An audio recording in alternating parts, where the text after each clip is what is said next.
BFM Business et Tech Co présente De quoi je me mêle, François Sorel. Un grand bonjour à toutes et à tous, merci d'être avec nous, merci de nous avoir rejoints pour De quoi je me mêle, vous le savez, toujours en audio. Dès le vendredi à midi, vous pouvez télécharger le podcast en avant-première et puis aussi sur la chaîne YouTube de Tech Co. Et puis après le week-end sur BFM Business, à la radio, à la télé. Évidemment, je suis très heureux de vous retrouver pour votre rendez-vous tech du week-end avec deux parties. Tout à l'heure, Lionel Paris nous rejoindra. On s'intéressera à la fois à de nouveaux produits signés Netatmo pour avoir une maison connectée moins cher, c'est assez intéressant. Et puis on parlera aussi du Wi-Fi 7 qui est en train de se développer. Et puis le hashtag DQJMM, bien évidemment, si vous voulez réagir à toute l'actualité de quoi je me mêle comme à chaque fois. Merci encore une fois d'être là et bienvenue à vous toutes et à vous tous.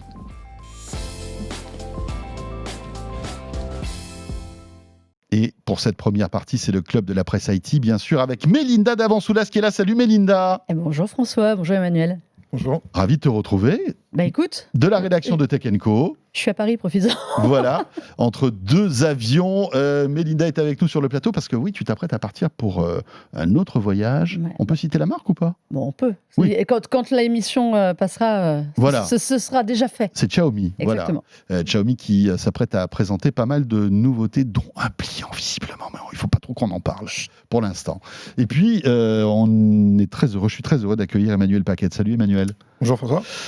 Journaliste, évidemment, qui connaît très bien tout ce milieu-là et qui, depuis 2 ans maintenant, est à l'Informé. Vous savez, ce média qui scrute les scoops et qui est plutôt dédié, on va dire, à l'économie et aux médias. C'est ça, exactement. Voilà, et qui, malheureusement, est payant. Donc, il faut sortir le porte-monnaie pour lire les derniers articles passionnants de Emmanuel Paquette. Tout va bien, donc, à l'Informé ? Tout va bien. Bon, parfait. Et c'est pas cher, hein. C'est pas cher. C'est pas moins cher. Cher qu'un iPhone. Ouais, bon, alors ça, c'est pas compliqué. C'est pas compliqué, non. C'est sûr. Ça coûte combien, tiens, l'Informé ? C'est 10 € par mois. 10 € par mois, ouais. Voilà. Alors, dans l'actu, on va brosser un peu tout ce qui s'est passé cette semaine. Il y aura un petit peu de tout. On va parler de, vous savez, du secrétaire d'État au numérique, de notre secrétaire d'État au numérique qui est maintenant Clara Chapaz. On va évoquer ça rapidement tout à l'heure. On va parler aussi de pas mal de produits avec la PS5 Pro, le Google TV Streamer que Mélinda a testé. Mais pour débuter, Mélinda, c'est Oppo. Oppo qui nous avait surpris l'année dernière, rappelez-vous, en étant parti sur la pointe des pieds, sur la pointe des pieds, mais aussi avec pertes et fracas, parce que ça avait fait beaucoup de bruit quand même. Hein. Ça avait fermé tout simplement la représentation d'Oppo en France. Et surtout, beaucoup de gens avaient appris à l'époque que Oppo n'avait pas de branche française. Non. En fait, c'était une filiale. C'était un distributeur. Un distributeur voilà. Qui n'avait rien à voir avec Oppo, qui avait passé un deal avec Oppo à l'époque pour distribuer ses produits en France notamment. Voilà. Et dans le cadre, je ne sais pas si vous vous souvenez, de la guerre des brevets, alors qui avait surtout beaucoup de bruit en Allemagne, mais aussi un peu en France, avec Nokia, sur la 4G et la 5G, il y avait une guerre entre Oppo et Nokia. Eh bien, avant le verdict, le distributeur français avait retiré en fait toutes ses billes de la France, fermé le bureau, retiré les produits de la vente. C'est bien dommage parce qu'au final, Oppo a eu gain de cause quand même dans le procès. Donc, ça n'aurait pas dû avoir lieu. Donc, disparition totale d'Oppo en France. Oppo qui était quand même, à une époque, souvenez-vous, quand ils sont arrivés en 2018, c'était en grande pompe. On avait le droit à une conférence au musée du Louvre. Ils étaient arrivés, ils avaient présenté à l'époque le Find X, le premier, qui était ce smartphone qui avait la caméra qui sortait de la tranche supérieure du téléphone pour justement cacher la caméra en façade. Donc, ils étaient arrivés avec des grosses ambitions, un peu en roulant des mécaniques, parce qu'en Chine, ils étaient très, très forts. C'était quasiment la marque la plus forte en Chine avec Huawei. Donc, ils s'étaient dit, on va arriver en France et en Occident. Et puis, en termes d'innovation, ils sortaient pas mal de trucs assez intéressants quand même. Hein. Les charges rapides, enfin, on avait fait le tour d'innovation sur la photo. Ils avaient été les premiers aussi, parmi les premiers avec Huawei, à faire des partenariats avec des gros fabricants spécialistes allemands. Donc, il y avait vraiment, et puis il y avait surtout des produits de qualité. Des écrans pliants, il y avait aussi cet écran enroulable avec ce téléphone qui n'est jamais sorti d'ailleurs, qui était un prototype et qui était assez bluffant. Tu avais suivi un petit peu les dessous de l'arrivée, du départ d'Oppo en catimini l'année dernière ? Oui, alors comme Emmanuel tu le disais, effectivement, il était représenté par un distributeur, ce qui est en fait assez classique quand une entreprise commence à attaquer un marché étranger. Ils n'arrivent jamais en direct, sauf à avoir des gros moyens financiers. Ils arrivent toujours via des distributeurs. C'est un moyen de tester un peu le marché, de voir si ça décolle, et puis après, d'avoir une emprise plus locale, avec des équipes locales, ça prend un peu plus de temps. Puis surtout, Huawei est là depuis tellement longtemps en France, ça fait plus d'1 milliard d'euros de chiffre d'affaires. Ils ont des équipes extrêmement présentes, donc il y a quand même un gros acteur chinois qui est très bien implanté. Il y a aussi Apple, donc c'est difficile de venir et de rentrer sur le marché européen comme ça, from scratch, comme on dit. Généralement, ce que font les entreprises étrangères, elles commencent à s'installer avec un headquarter, enfin, disons une gondole, une tête de gondole plutôt en Angleterre, des fois en Allemagne, et de là, de l'Allemagne ou de l'Angleterre, ils commencent à rayonner sur le reste de l'Europe. La France vient généralement en 2e ou 3e position, donc c'était assez naturel de voir ce genre de choses arriver. Ce qui est le plus étonnant, effectivement, c'était le fait qu'ils replient les Gaules, un jeu de mots avec la France, aussi rapidement. Donc là, effectivement, c'était assez inattendu, et je pense que on a vu même sur les réseaux, sur les forums de discussion, il y avait beaucoup d'utilisateurs qui étaient un peu estomaqués de ce retrait rapide. Ouais, c'est vrai que ça écornait l'image d'Oppo. On voyait partout à l'époque, souvenez-vous, on les voyait au moment de Roland-Garros, on voyait des énormes affiches partout. Ouais, ils avaient investi le foot aussi, je crois. Non, ils étaient partenaires de je ne sais plus quel championnat. Ils essayaient d'être partenaires de plein d'événements, de se montrer. Oui, de créer une marque. Voilà, de créer une marque un petit peu aussi haut de gamme. Donc ils avaient les Find X qui sont très bien, qui se vendaient moins bien que les Renault, qui est leur gamme milieu de gamme, qui pour moi, du temps où ils sortaient vraiment beaucoup de produits, était un des meilleurs rapports qualité-prix. Oui, sous Android, c'est vrai que c'était sous Android, honnêtement, étonnant. sur de la photo, de l'autonomie, ça cochait toutes les cases. Donc c'est vrai que quand on les a vus partir, alors on s'est dit, bon, c'est qu'ils savent qu'ils vont perdre la guerre contre Nokia. Et en fait, pas du tout. C'était vraiment une excuse. Tout le monde était surpris jusqu'en interne. Nous, on avait discuté avec des gens du bureau français qui avaient été les premiers, parce que comme en plus, ça tendait plutôt à leur donner raison, donc il n'y avait aucune raison que ça ferme. Et là, on leur disait, il n'y a plus de produits en boutique, et on n'a plus besoin de vous, merci, au revoir.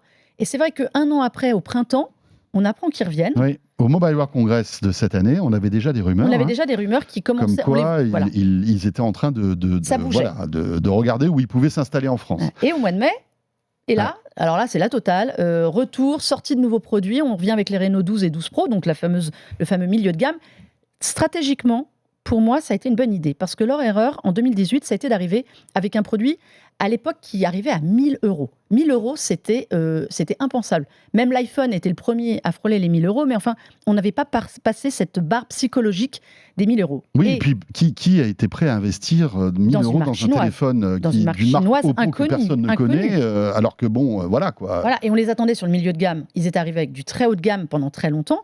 Là, ils reviennent sur la pointe des pieds avec leur marque phare qui se vendait le mieux en France, donc les Renault. Les 12 et les 12 Pro sont sortis. Là, ils ont annoncé, donc pour vraiment marquer le coup, alors, le naming, c'est toujours pas ça, le Renault 12 FS 5G. Wow. Voilà, ça fait beau, c'est trop long, c'est trop long à marquer. Voilà, design, donc ils essayent d'innover aussi. Je vais vous montrer ça que je trouve, alors on le verra pas parce que là, je vais avoir du mal à le montrer. Le halo qui est autour des caméras, en fait, est un halo LED de notification. C'est-à-dire que vous allez choisir, pour tous les gens qui le mettent à plat, si vous voulez, en bleu, vous saurez que c'est quelqu'un qui essaye de vous joindre. En jaune, c'est un message. Si vous êtes en train de jouer, par exemple, ça peut vous faire un halo RGB, ce qu'on appelle RGB. Tous les gamers savent de quoi je parle. Donc voilà, ils essayent de revenir avec des petites innovations. La possibilité... Je me souviens, c'était pas Wiko qui avait lancé un truc comme ça à l'époque. Les notifs, il y a eu Motorola qui avait tenté la petite LED pour signaler. On sait que par exemple, Nothing a son système de glyphes à l'arrière. Ouais. Il y a un travail à faire là-dessus, c'est-à-dire qu'on a tous tendance à le poser sur l'écran pour ne pas l'abîmer ou quoi que ce soit. Donc, voilà. Mais en tout cas, ils reviennent, je pense, beaucoup plus intelligemment avec un produit qui est un peu plus innovant. Alors, j'ai rigolé en le testant. Si vous mettez de l'eau dessus, par exemple, ce qui peut arriver sous la pluie vu la météo actuelle, il répond. L'écran répond. Il y a une technologie qui fait que c'est bon. Ils ont inventé une technologie qui s'appelle Bitcoin Link, j'espère que j'écorche pas le mot, qui est vouée à se développer chez eux, qui vous permet de continuer à pouvoir passer des appels si vous ne captez plus. Okay. En gros, c'est grâce à leur Bluetooth, jusqu'à 200 mètres d'un point de connexion, vous pouvez encore réussir à avoir... alors, ça ne veut pas dire que vous allez avoir ça pendant des heures, mais genre décollage d'avion ou des trucs comme ça quand vous avez encore besoin d'un peu de connexion, c'est pas bien.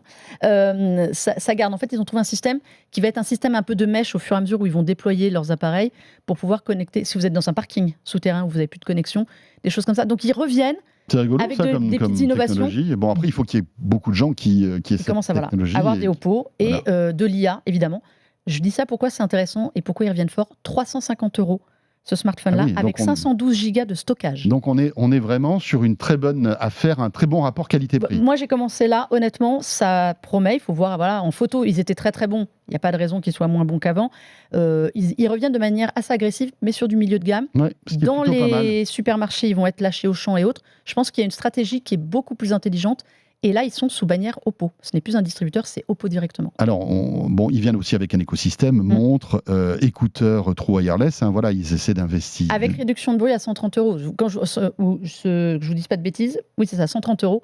Ils reviennent vraiment de manière extrêmement agressive sur le marché. Ouais. Les montres qui étaient... Il faut savoir que Oppo était un des plus gros vendeurs d'écouteurs, en fait, à moins de 150 € aussi. Aujourd'hui, la place a été prise limite par Huawei, qui ne fait plus de smartphones, on connaît leurs problèmes, qui a investi énormément le marché de tout ce qu'on appelle les wearables, et qui est très très fort. Et Oppo, ils reviennent aussi, donc ils relancent tout en même temps. Parfait. Tout ça dans un contexte, Emmanuel, d'ultra concurrence quand même, parce que Oppo est là, mais il y a que Xiaomi. Il y a Huawei, on peut dire qu'ils sont sortis du jeu avec le bannissement géopolitique, Non, mais il y a Chine, Honor. etc. Il y a Honor qui a Il y a pris la Honor. relève. Il y a Qui Honor, était sa marque, bien qui s'est sûr. scindée, ouais. Et puis il y en a d'autres. Enfin, il y a qu'est-ce qui reste? Il y a Sur les Chinois, Ouais. il nous reste quoi? Motorola.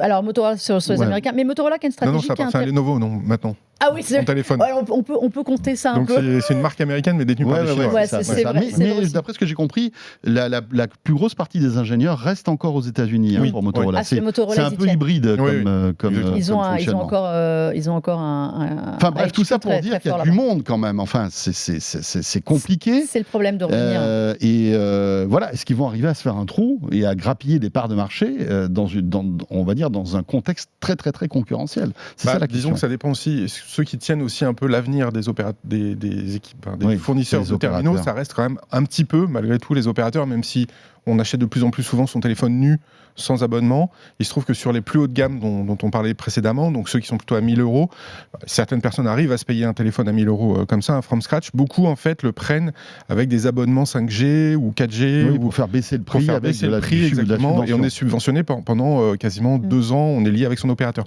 Du coup, il faut être porté par un opérateur, donc on est un peu entre les mains, un fabricant se met un peu entre les mains d'un opérateur, et il est poussé en avant, mis en avant dans les boutiques. Encore une fois, ça, c'est plus le gros du marché, ça l'a longtemps été. Maintenant, depuis que Free est arrivé, on arrive plutôt effectivement sur des téléphones qu'on achète, et donc c'est avec un prix beaucoup plus agressif, effectivement, comme tu le mentionnais.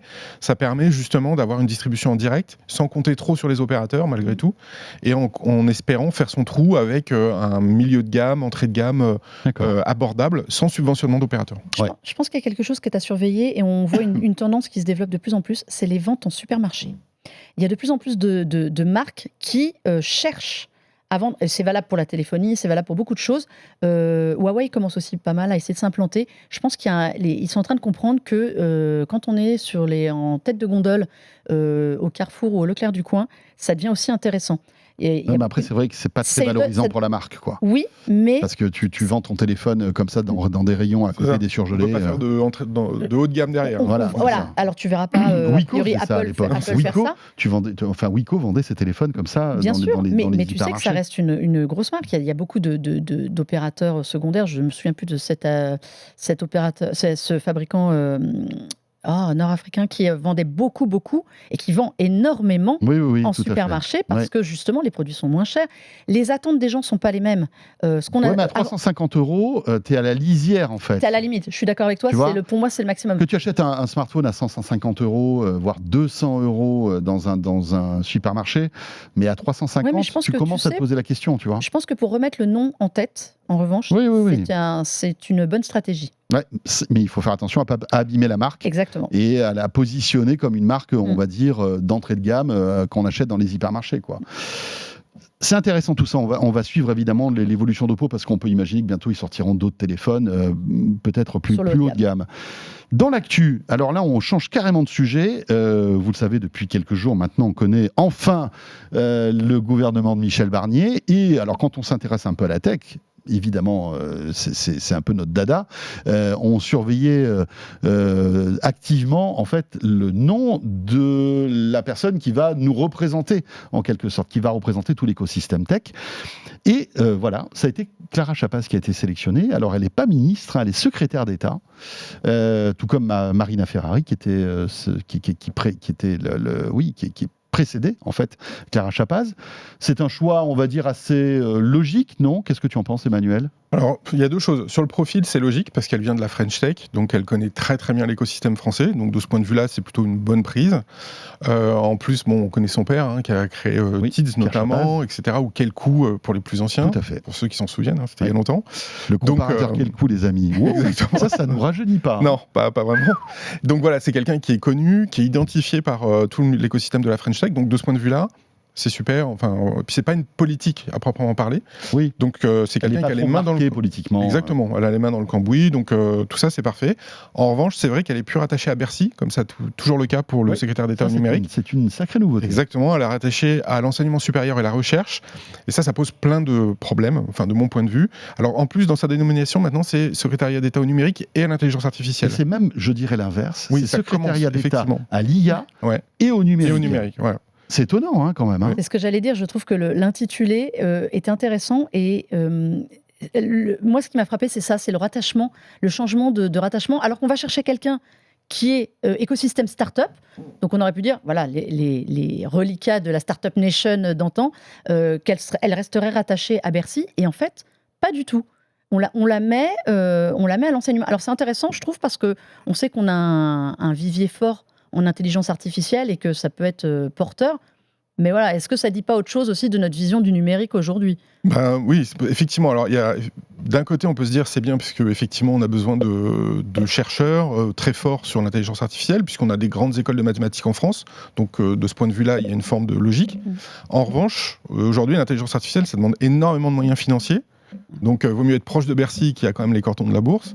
Ça demande aussi des infrastructures, et en l'occurrence, les infrastructures sont plutôt du côté des opérateurs télécoms aujourd'hui, qui ont des data centers un peu partout, ou des OVH dont on parle, ou des hyperscalers du type Amazon, Microsoft et autres. Et là, c'est très étonnant parce que on voit qu'elle ne va plus du tout s'occuper, a priori, des télécoms, par exemple. Puisque les télécoms ne sont pas rattachés au ministère de la Recherche. Mais qui va s'en occuper alors ? C'est la vraie question. Et d'ailleurs, même l'AVICA, qui représente en fait plusieurs villes d'élus, notamment pour l'accès au numérique, s'en sont émus. Même la Fédération française des télécoms doit se poser des questions. Exactement, parce que... Et puis, c'est pas comme si on arrêtait le cuivre à partir de février 2025. Non, c'est clair. Donc, il y a l'extinction de la DSL qui arrive, qui va être le gros chantier. Et puis, la poursuite des investissements pour la fibre. Parce pour la fibre, pour la 5G aussi. Il y a eu pas mal de polémiques aussi sur le financement pour les derniers pourcentages en fait, de foyers qui ne sont pas couverts. Il y a eu une guerre entre Orange et justement le gouvernement là-dessus. Donc, à suivre. Oui, mais c'est vrai que pour moi, c'est une mauvaise nouvelle en réalité. Enfin, pas sur la personne. La personne, c'est une très bonne nouvelle. Sur son portefeuille et son rattachement, je pense que c'est un très mauvais signal. Je trouve que c'est très ambigu. En fait, on ne comprend pas trop. Par exemple, voilà, comme tu disais, télécom absent. L'IA, c'est très bien. On sait qu'aujourd'hui, c'est intéressant pour nous. On a vu Google qui s'était implanté à Paris pour travailler avec tout notre écosystème. Donc, on se dit qu'on a un vrai truc à faire sur l'IA. Le numérique vient après. Donc, quand on nous parle de numérique, par exemple, l'enseignement à l'école, je comprends qu'on puisse faire ça, mais il y a plein de domaines où je pense qu'on va être perdu. Tu vois, tout bêtement, par exemple, il y a la question du jeu vidéo, à qui ça appartenait. On est entre la culture, la recherche. Il faut voir, je pense qu'il faudra voir ses premières missions, mais bien comprendre. Mais voilà, le fait d'aller chercher quelqu'un qui est très start-up, donc qui aurait pu dynamiser ce côté-là, mais la détacher de Bercy. Ouais. Après, ça peut être intéressant pour la formation et pour, on va dire, l'avenir de la formation pour l'IA.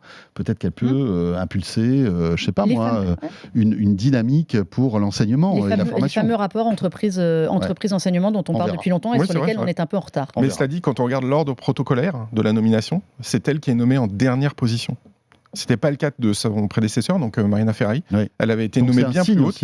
Et Jean-Noël Barrot, qui était encore là avant, était même ministre du Oui, numérique. il avait été Donc, on voit ministre une- délégué, je crois. non Ministre délégué, je pense, oui, Ouais. effectivement. Mais donc il y a une forme de déclassement, Ouais. puis surtout qu'elle arrive dernière dans l'ordre protocolaire, ça veut dire quand même quelque chose. Après, on est dans une logique où on a un gouvernement vraiment d'urgence, d'attaque sur des sujets qui sont très Ouais. graves. Alors, Qui je sera suis pas en peut-être train plus de là dire- dans 2 mois d'ailleurs. Donc, Voire peut-être avant. Ah, Ouais. mais c'est vrai que dans la hiérarchie, alors le numérique est ô combien important, et on le sait bien, mais c'est vrai qu'avec tous les chantiers prioritaires, il fallait faire des choix. franchement, l'extinction du cuivre qui débute en janvier 2025, Oui, mais de par la rapport à DSL. la sécurité, par rapport au désendettement, ou à la etc. retraite, ou réforme Si des tu veux, le retraites. cuivre, c'est Ouais. c'est un peu...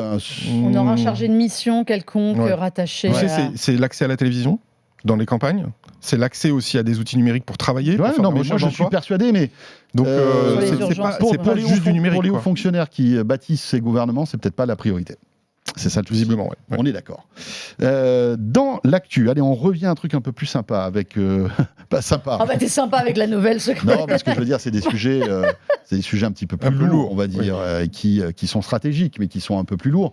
Après, dans notre quotidien, il y a, moi, je trouve une nouveauté intéressante, c'est Google qui a lancé là ces derniers jours un streamer TV. Et c'est intéressant parce que Google est en train d'investir en fait tous les marchés, hein, évidemment la téléphonie mobile, le son, les écouteurs, etc. Depuis plusieurs années, ils avaient des Chromecast, qui étaient ces petits appareils, qui étaient des Apple TV, mais pas tout à fait, parce que en fait, il n'y avait pas de télécommande. Sommaire, si tu commandais tout depuis ton téléphone. Et là, ils sortent vraiment, et je crois que c'est pour la première fois, un produit qui vient taquiner en fait l'Apple TV, parce que il est tout aussi complet en termes de qualité d'interface et tout, ça a l'air vraiment très très bien. Et vous l'avez testé à la rédaction de Tech & Co. C'est une Apple TV, hein, on va pas se mentir. Alors je rigolais en disant ça, mais c'est une Apple TV sous Google. C'est une Apple TV sous Google. Voilà. Soyons clairs, si vous l'achetez, c'est pour faire exactement la même chose. Donc, un boîtier raccordé à votre téléviseur avec sa petite télécommande qui vient avec et qui vous permet d'accéder à des contenus, films, séries, des applications. Ça fait la même chose. Ça permet aussi de piloter tous les objets connectés de votre maison. Si par exemple vous avez une sonnette vidéo, ça sonne chez vous, sur votre écran, la caméra va s'afficher. Donc c'est vrai, ça vient vraiment dans le même esprit, être une espèce de hub divertissement et gestion de la maison sur votre écran principal. Donc voilà. Successeur du Chromecast. Donc le Chromecast est voué à disparaître. Donc le côté un peu facile à transporter, à prendre sur soi. Et pas cher surtout. Et pas cher, parce qu'on était à 70 €, je crois, pour les modèles 4K avancés, et avec Google TV, donc qui est l'environnement en fait de ces appareils. Ça va être fini. Donc là, je le dis tout de suite, on passe à 120 €. C'est un petit peu plus cher. C'est moins cher qu'une Apple TV, hein, donc c'est déjà ça. Mais c'est intéressant parce que si on a envie d'avoir un appareil complet qu'on pilote avec une télécommande et pas forcément avec son téléphone, c'est nickel. C'est moins cher que l'Apple TV et tu le dis, ça fait pareil. Alors on n'est pas dans le même écosystème, on n'a pas AirPlay, on n'a pas AirDrop, on n'a pas tous ces trucs-là. Mais finalement, on a, en termes de services de streaming, exactement pareil. Vous avez la base. J'ai envie de dire que pour un produit qui est 2 fois moins cher, vous en avez 2 fois moins, mais vous avez peut-être l'essentiel. Il est discret, il est en blanc ou en gris, donc ça se fond quand même globalement dans tous les environnements. Ouais, tu peux même le mettre derrière la télé. C'est quoi, sous finalement, Android, c'est tout petit. oui, voilà, exactement. On peut mettre un peu où on veut. Alors, on va parler des points forts. Qualité audio, qualité vidéo, franchement, rien à dire. Définition 4K, l'image Ça est c'est très top, bonne. parce que si tu as une Dolby super Vision. bonne télé, tu peux... mais bon, en général, si tu as une super bonne télé, elle est déjà connectée, quoi, ta télé. Oui, Donc, mais bon, c'est pas la même chose, c'est un usage facile. L'Apple Ouais. TV, moi j'avais une box internet avec le bouquet de chaînes. J'ai une Apple TV, j'ai tout basculé sur mon Apple TV, TV 4K. Ce sera exactement le même réflexe. Quand j'ai testé ça, j'ai fait la même chose. Donc Dolby, HDR10, HDR10, voilà, tout ce que vous voulez. Gestion de la maison connectée, donc je vous l'ai dit, vous rentrez tous vos appareils que vous avez déjà dans Google Home. ça c'est pas mal, ça, en fait. Ça D'avoir vient. une interface... Honnêtement, on fait absolument la même chose qu'à la concurrence. C'est la même ergonomie, les menus sont même limite parfois quasiment les mêmes, hein, on a l'impression que c'est du cop-call. Dans ce que j'ai moins aimé, je trouve que le menu est un petit peu fouillis pour s'y retrouver au début. C'est-à-dire qu'on n'arrive pas sur un espace avec nos applications, des espaces faciles à gérer. On arrive directement sur les films, les séries. On ne sait pas trop ce qu'est à nous, ce qu'on nous recommande. J'ai trouvé que c'était un petit peu fouillis. C'est plus lent. Au niveau l'interface, elle est quand même un petit peu lente. Alors, vous avez les recommandations pour vous, ça c'est très bien. Comme ça, au bout d'un moment, vous avez l'impression que ça vous connaît. télécharger des applis, c'est complexe. Il n'y a pas de système où on peut vous recommander des choses. Il faut quand même avoir déjà en tête ce qu'on veut télécharger, parce que le menu, c'est une barre de recherche. Il n'y a pas un magasin d'applis. Enfin, il y a un magasin d'applis, forcément. En fait, il est derrière. Ouais. Mais, ou alors, j'ai pas compris, mais je n'arrive pas à trouver le truc où on va me dire si vous voulez, par exemple, gérer votre maison ou vos appareils. J'ai pas trouvé ça très, très évident. Alors, en revanche, j'aime bien la télécommande.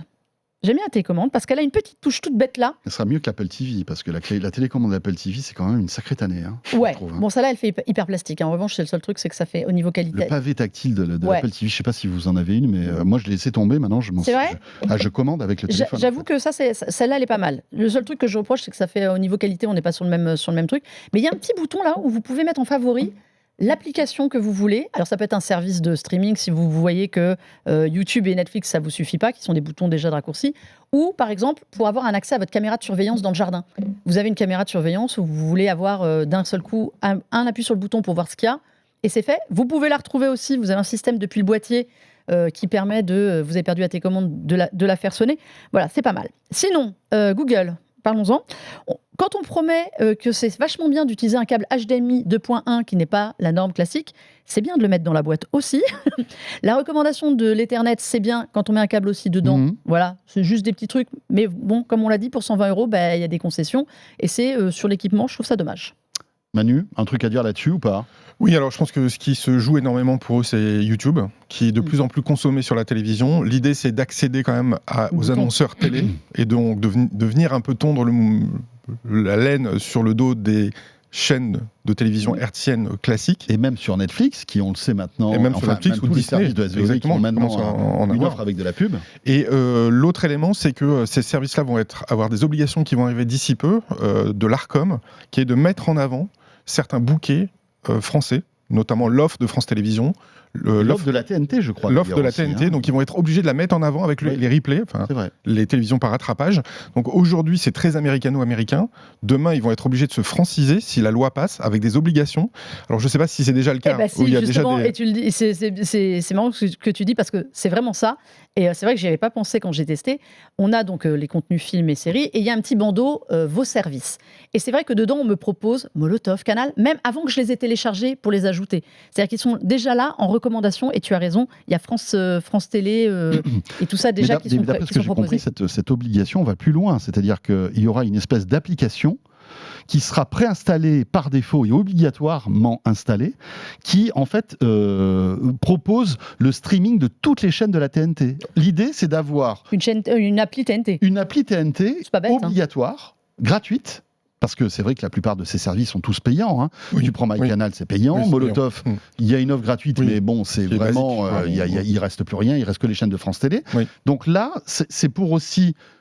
Pour ceux qui achètent ces produits-là, tu as déjà cette appli qui est téléchargée et tu as toutes les chaînes de la TNT sans être obligé de t'inscrire, de laisser tes coordonnées, tes trucs et tout, tu vois. Donc moi je trouve que c'est pas mal. Mais tu as plus facilement les contenus YouTube. C'est comme radio, c'est comme l'appli radio en fait qui a été lancée il y a quelques années de cela, qui répertorie en fait toutes les radios française sur une seule appli. Oui, puis je pense n'est pas que obligatoire. L'idée derrière aussi, c'est d'éviter un jour que, parce que c'est ce qu'on sent arriver assez rapidement, c'est que des grosses plateformes du type Netflix, Disney, Amazon, quand il y aura beaucoup de produits de ce type qui seront déployés dans tous les foyers, de dire moi je veux être en première position, comme sur un moteur de recherche, donc je paye.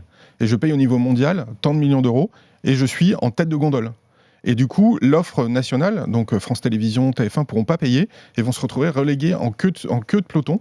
Donc l'idée, c'est d'imposer réglementairement, de les mettre au début, bien sûr, pour que les grosses plateformes qui ont beaucoup d'argent, elles soient présentes. Mais elles seront toujours en deuxième position, et donc, dans le meilleur des cas. C'est une nouvelle forme d'exception culturelle française. Mais bien sûr, vous savez, c'est comme le bouton Netflix sur les télécommandes, qui a été longuement décrié d'ailleurs par les institutions. Parce que... Tu l'as à côté du bouton YouTube, quand même. Il ne faut pas oublier la maison. Je ne suis pas sûr que ce soit gratuit pour Netflix. De mettre son petit bouton comme ça Non, je pense pas, mais je suis pas sûr. C'est utile pour beaucoup. Ouais, mais tu vois, demain avoir un bouton TNT, alors ça serait compliqué pour Google, parce que ça veut dire que pour chaque pays, il faudrait un bouton différent, etc. Mais avoir un bouton qui te permet d'avoir toutes les chaînes gratuites de la TNT facilement, c'est pas déconnant, quoi, en fait. Et ça serait pas mal s'ils arrivaient à imposer ce type de choses. Je sais pas si ça ira jusqu'à la télécommande, en revanche. La télécommande, ça va être compliqué. Ça va être compliqué. Mais en tout cas, l'interface, c'est sûr. Parfait. Il nous reste encore quelques minutes. Tiens, si on évoquait là encore un sujet compliqué pour Ubisoft. Vous savez qui est notre pépite du jeu vidéo française. Alors on a la chance d'avoir vraiment, et tu le sais Mélinda, parce que tu présentes multijoueur toutes les semaines, on a la chance d'avoir un écosystème jeu vidéo en France qui est très important. Sauf que pour Ubisoft, c'est compliqué. C'est compliqué parce que ça fait quelques mois, voire quelques années qu'Ubisoft enchaîne les problèmes. Et le dernier en date, c'est ce fameux jeu Jedi Outlaws, qui est un jeu auquel Ubisoft a investi beaucoup d'argent, parce qu'un jeu comme ça nécessite énormément d'investissement, parce que on ne se paye pas une licence Star Wars pour faire un jeu, on va dire, moyen. Donc des années d'investissement, des sommes monstrueuses. Et là, visiblement, c'est pas le succès attendu pour Ubisoft, ce Jedi Outlaws. Et là, ça devient dramatique. Alors, on n'en est pas encore là. C'est pas encore.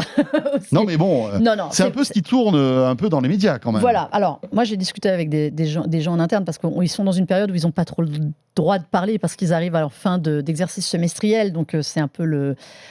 Oui, c'est en deçà des attentes, mais ils sont pas en situation catastrophique autant qu'on le. Tant mieux. Franchement. Pourquoi ? Alors déjà parce que la sortie fin août, on sait que c'est pas forcément une période, c'est une période un peu étrange. Donc les sorties fin août, elles sont plus faites souvent pour miser sur les fêtes de fin d'année. C'est un jeu, j'ai aucun doute sur le fait que au moment de Noël, pour peu qu'en plus il glisse une petite réduction, le jeu va repartir. Je pense que j'y ai joué. C'est un jeu, comment dire, c'est un jeu pour les fans, mais pas que. C'est-à-dire que évidemment, si vous êtes fan de Star Wars, il y a tout ce que vous recherchez dans un jeu vidéo. L'univers, l'histoire, il est très bien. Franchement, il est très bien foutu. D'accord. Si vous avez envie d'un jeu de combat, de choses comme ça, non, là, faut passer son chemin. C'est pas du tout le but du jeu. C'est plus un jeu exploratoire en fait. Ouais, c'est un jeu d'ambiance. C'est un jeu. Vous avez toujours voulu. Alors, vous ne serez jamais un Jedi, donc de Star Wars Outlaws. Il n'y a pas de Jedi dedans. Mais c'est un jeu de balade. Vous êtes dans l'univers, vous vous baladez, vous vivez en fait votre expérience Star Wars, et c'est vraiment ça. Après, il a des défauts sur des longueurs, sur des choses comme ça, mais honnêtement, il est plaisant pour ça. C'est pour ça qu'ils ne sont pas inquiets, parce que je pense que c'est un jeu qui va avoir une durée de vie beaucoup plus longue. C'est pas ces jeux qui sortent tous les ans. Ouais, c'est pas un one shot. Non, et c'est un jeu qui va rebondir à Noël, et je pense qu'il aura, comme beaucoup de jeux chez Ubisoft fait beaucoup son chiffre sur ce qu'on appelle le back catalogue, c'est-à-dire les jeux qui sont sortis il y a 2 ou 3 ans. Par exemple, Assassin's Creed Black Flag, donc qui est sorti en 2013, est toujours à ce jour une de leurs meilleures ventes. Oui, mais tu le vends plus 80 €, tu vois, ce jeu-là. T'inquiète pas, qu'ils le savent bien, ça. Mais bien sûr. Emmanuel a l'air un peu moins je suis un peu plus positif. sceptique, parce qu'en fait, alors déjà JP Morgan, qui est quand même une des grandes banques d'affaires, estimait qu'ils s'en vendraient 7,5 millions d'unités jusqu'à la fin mars 2025, ce qui est la fin de leur exercice fiscal d'Ubisoft. Là, maintenant, ils ont révisé à 5,5 millions, donc ils ont enlevé 2 millions d'unités. Ça a fait chuter le cours de bourse. Le cours de bourse d'Ubisoft est au plus bas depuis maintenant 10 ans. La société vaut plus qu'1,5 milliard d'euros, donc c'est pas grand-chose. Et il y a un fonds d'investissement qui a quelques billes dans Ubisoft, qui a demandé à ce que la famille Guillemot soit virée, quitte le board, et que la société quitte la bourse. Parce qu'ils disent c'est plus possible, il y a trop de décalage de jeux d'un exercice à l'autre, des jeux qui devaient sortir sont repoussés à chaque fois, donc ils disent qu'il y a un problème de management. Et alors là, la dernière mauvaise nouvelle en date, ça est tombé hier, c'est qu'ils devaient être présents au Tokyo Game Show pour montrer le dernier Assassin's Creed, ils viennent de tout annuler, donc à nouveau, ça pose vraiment des questions sur ce qui se passe chez Ubisoft. C'était la grosse sortie attendue, Assassin's Creed Shadow, vous savez, ça se passe au Japon médiéval, avec un samouraï noir. Donc déjà, il y a eu des gens qui ont réagi là-dessus, ça, on le met de côté. Mais en tout cas, ce qui est certain, c'est qu'on ne sait pas ce qui se passe. Et d'annuler la venue au Tokyo Game Show, qui est quand même un des plus gros salons de jeux vidéo, la veille, c'est quand même un super mauvais signe. Ça veut dire quoi, ça ? Si le jeu n'est pas prêt, ils n'ont pas voulu...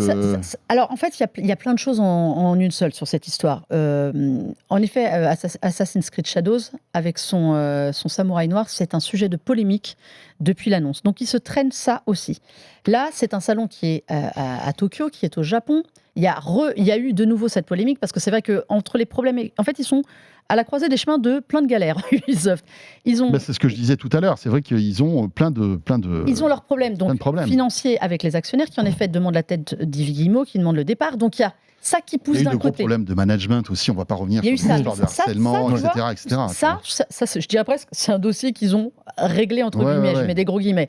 Mais bon, qui a pas enjolivé l'image non, de la mais c'est boîte, tu horrible vois ce parce que je veux qu'ils dire. se traînent le fait que de toute façon, à chaque fois qu'ils vont sortir un jeu, il y a eu Avatar l'année dernière, il y a eu ça, à chaque fois il y a un truc. Il y aura une affaire, il y aura une histoire. Mhm. Il y a aussi, on le voit à l'échelle de YouTube ou Twitch, tous les gens qui font des vidéos, si l'intérêt c'est pas de dire du bien d'un jeu Ubisoft, c'est vraiment d'aller chercher le truc parce que ça fait des vues, ça fait des clics. Donc ils ont le feu qui est allumé de tous les côtés. Et donc le dernier en date, c'est le retrait du Tokyo Game Show. Donc on se dit, mince, ce qui se passe. Il y a aussi le fait Mais tu crois que c'est parce que le jeu n'est pas terminé ou parce que la polémique d'un samouraï noir, alors C'est sans rentrer tout. dans les polémiques, mais c'est vrai que un samouraï noir, c'est bizarre quand même, non? Bah, Enfin, je sais pas, historiquement, ça c'est existe. un Non, ça fait, c'est un fait existait, c'est un historique. fait, ouais. C'est un fait historique. C'est un fait Mais historique. c'est vrai qu'on est sur cette vague de wokisme qui est peut-être poussée à son paroxysme là. Mais en fait, Et on voit que même Disney est en train de revenir là-dessus parce que en fait c'est des sujets qui sont qui cristallisent en fait des commentaires. Et, oui, mais tu sais, le rapport d'Ubisoft à l'histoire, et notamment dans Assassin's Creed, a toujours été particulier. Il considère que ce jeu est un terrain d'histoire à explorer. Donc, ils vont à chaque fois essayer d'aller prendre quelque chose qui peut nécessiter du jeu. Et là, c'est vrai que, pour avoir vu, poursuivre donc Shadows depuis le début, la façon dont le jeu est construit nécessite d'avoir deux personnages différents. Donc, ils sont allés prendre quelque part ce qui était un peu le plus différent possible dans l'histoire du Japon féodal. Peut-être que ça l'était un petit peu trop pour ça. Donc, ils se font cueillir de tous les côtés.